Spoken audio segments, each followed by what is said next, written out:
রমজানের দিনে কোনো কিছু অ্যারেঞ্জ করা বা দাওয়াত অ্যারেঞ্জ করা একটু কষ্টের। বাট যখন দেখা যায় সবাই আসে, সবাই এনজয় করে তখন জিনিসটার কষ্টটা আর কষ্ট থাকে না। এই তো গতকালকে আমি বাসার মধ্যে সকালবেলায় বেসিক্যালি প্ল্যান হইছে যে চিন্তা করলাম যেহেতু ইফতার রেডি করতেছি সো রেবেকা আপু, সোনিয়া ভাবি, রাজু ভাই এদেরকে আসতে বলি। তারপর আফসানা ভাবিকেও ফোন দিলাম। এই যখন ওই মুহূর্তে আসলে যাদের কথা মনে ছিল ফোন করছি, সবাই ইফতারের টাইমে চলে আসছে। এর মধ্যে সোনিয়া ভাবির গতকালকে বার্থডে ছিল। তাই চিন্তা করলাম ভাবিকে একটু সারপ্রাইজ দিই। ভাবির জন্য একটা ছোট কেক আনছি। ভাবি ফটোশুট করতেছে।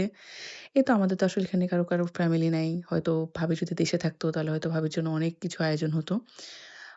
অনেক কিছু হয়তো আয়োজন করতে পারিনি। যতটুকু পারছি অতটুকু চেষ্টা করছি যাতে ভাবি হ্যাপি থাকে। কারণ আমরা চেষ্টা করি একজন আরেকজনকে ছোটখাটো বিষয় বাট হ্যাপি রাখার। এই তো বাচ্চা পার্টি বসছে বার্থডে উইশ করার জন্য। মাসাব অনেক খুশি হয়েছে বার্থডে উইশ করার টাইমে ও ক্ল্যাপ করতেছে। কারণ ও এটা জানে যে যখন জন্মদিন বা বার্থডে উইশ করতে হবে তখন ক্ল্যাপ করতে হবে। এই তো এই চলতেছে, ফটো সেশন চলতেছে, ভিডিও চলতেছে। আমিও একটু বাচ্চাদেরকে উৎসাহ দিচ্ছি যে, "দাও সবাই বলো হ্যাপি বার্থডে বলো।" এই হচ্ছে আমাদের আ আয়োজন। এরপর ভাবির সাথে আমরা একটু সবাই গিয়ে ছবি তুললাম। ভাবির সাথে দুষ্টামি করতেছি। আর আমার ফেভারিট টাইম সেটা হচ্ছে UNO। সবকিছু শেষ, খাওয়া-দাওয়া চলতেছে। খাওয়া-দাওয়ার পরে এই হচ্ছে আজকের ভিডিও। সবাই ভালো লাগলে লাইক, কমেন্ট করবেন। আর থ্যাংক ইউ ফর ওয়াচিং। ভালো থাকবেন। আল্লাহ হাফেজ।